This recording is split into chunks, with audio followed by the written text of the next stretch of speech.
Seguindo, então, o meu cumprimento aí ao Júlio Valente, nosso convidado de hoje. Júlio, eu gostaria de saber a respeito dos questionamentos que muita gente faz, de que na transmissão dos dados, ou mesmo na digitação, é possível fazer uma manipulação, porque afinal a urna eletrônica é como um computador, e você pode programar um computador para mudar o que existe dentro dele, né? Se os hackers conseguiram invadir computadores da NASA, por que não conseguiriam fazer isso com a urna eletrônica, que foi criada lá em 96, né? O que existe para proteger isso? E uma segunda pergunta, o que foi que aconteceu em 2020 que tornou tão lenta a transmissão, atrasou a totalização e aí deixou todo mundo, de orelha em pé? Tá, vamos lá. Boa noite, Carla. Bem, em relação aos seus questionamentos, primeiro, se existe alguma possibilidade de alteração de resultados na transmissão ou na totalização. Eu esclareço que não existe essa possibilidade, porque o resultado da eleição brasileira, ele é conhecido às 17 horas, verdadeiramente às 17 horas. Por quê?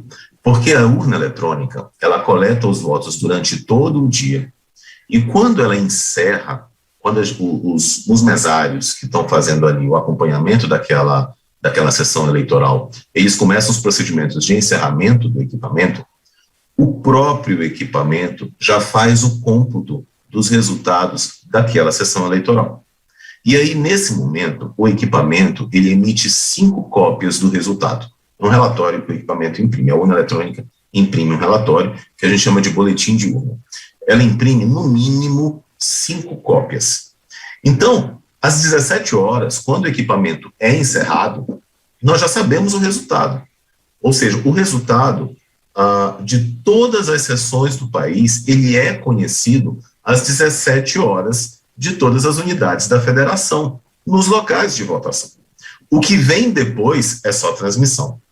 E veja só como é fácil da gente acompanhar a lisura do processo. São impressas 5 cópias, obrigatoriamente, no mínimo, podem ser impressas mais, 5 cópias desse resultado. 2 dessas cópias vão para a junta apuradora. Uma dessas cópias é entregue a um comitê interpartidário. Se houver algum representante de um comitê interpartidário, de um partido político que deseja ter uma dessas cópias, a gente entrega uma dessas cópias. Uma outra dessas cópias fica com um dos mesários, na verdade o presidente da sessão, com uma responsabilidade muito forte, importante, que é de comparar esse resultado com o resultado por sessão eleitoral, que é emitido no site do TSE no dia seguinte.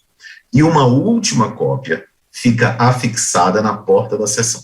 Então, veja, em cada sessão eleitoral, na porta de cada sessão eleitoral do país, e a gente está falando mais de 400 mil, fica afixado o resultado daquela sessão eleitoral.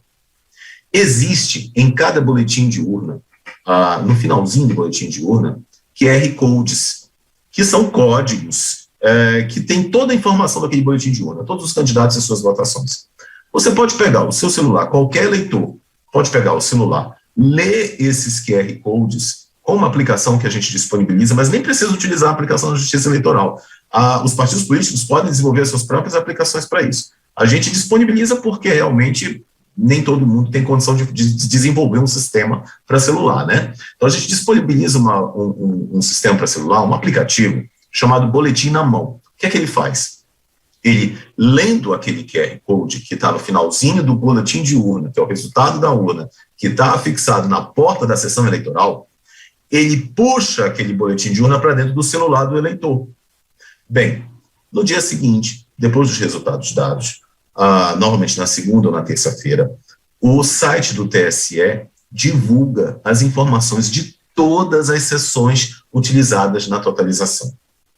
E os eleitores, e os mesários, e os fiscais de partido podem comparar aquele resultado que saiu da urna às 17 horas com o resultado divulgado pelo TSE que foi totalizado. Então, não existe a menor possibilidade de uma alteração na transmissão ou na totalização dos resultados, porque se assim fosse, essa comparação seria falha.